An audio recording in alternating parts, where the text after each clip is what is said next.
हा सभापती पदाची निवडणूक लागली। महामहिम राज्यपालांनी जाहीर काल करण्यास सांगितलं। सभागृहात जाहीर झाली। आज फॉर्म भरलेले आहेत। सत्ताधारी पक्ष आणि महायुतीकडून आदरणीय राज्याचे मुख्यमंत्री देवेंद्रजी फडणवीस साहेब आणि उपमुख्यमंत्री एकनाथ शिंदे साहेब आणि अजितदादा पवार साहेब यांच्या वतीने माझ्या उमेदवारीवरती शिक्कामोर्तब भारतीय जनता पार्टीच्या वतीने झालेला आहे। मला वाटतं फॉर्म भरलेला आहे आणि विरोधकांना देखील विनंती केली होती त्या महाविकास आघाडीच्या नेतृत्वाला आणि नाना पटोले साहेबांनी सांगितलं की आम्ही या निवडणुकीमध्ये सहभाग घेणार नाही आणि निवडणूक ही बिनविरोध झालेली आहे। परंतु महामहिम राज्यपालांच्या निर्देशानुसार ही निवडणूक उद्या खऱ्या अर्थानं घोषित होणार आहे अधिकृतरित्या।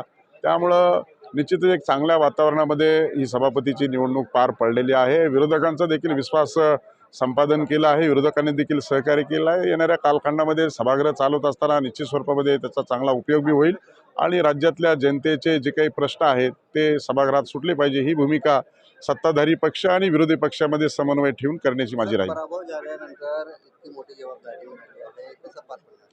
राम शिंदे हा राजकारणातला असा एक व्यक्ती आहे की वेळ प्रसंगी जिथे आवश्यकता आहे ते काम करण्याची भूमिका घेऊन जातो।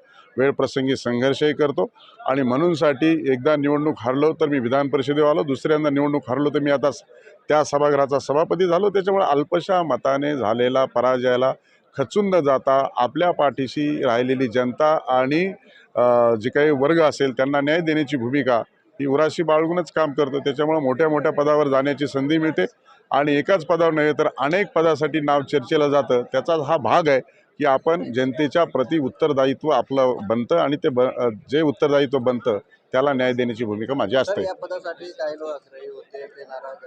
मला वाटतं एकदा निर्णय झाल्याच्या नंतर प्रत्येक पदासाठी अनेक जण इच्छुक असतात, परंतु आता निर्णय झाल्यानंतर त्याच्यावर भाष्य करणे योग्य होणारही नाही आणि ज्या ठिकाणी ही चर्चा झाली त्यांनाच हा प्रश्न विचारला तर ते अधिकचं चांगलं सांगू शकतात।